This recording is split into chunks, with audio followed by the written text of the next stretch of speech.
We want to now look at when do monetary and fiscal policy not work in affecting output. Now, let's first look at fiscal policy.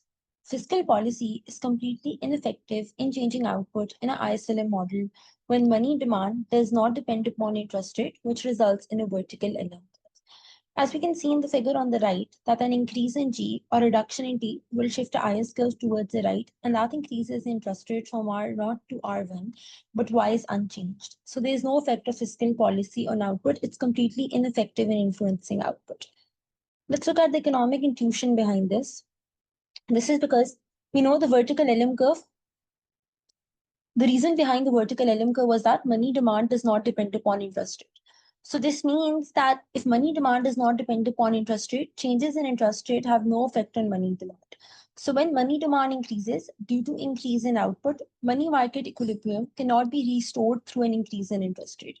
Remember, we said when G increases, demand G increases, Y increases, money demand increases. That increases interest rate, which helps to reduce money demand and bring money market back into equilibrium, right?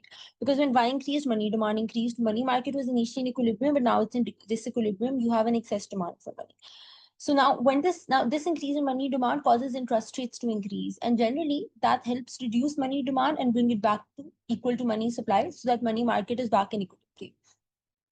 But now when money demand increases and interest rate increases, like you can see over here, interest rate does increase.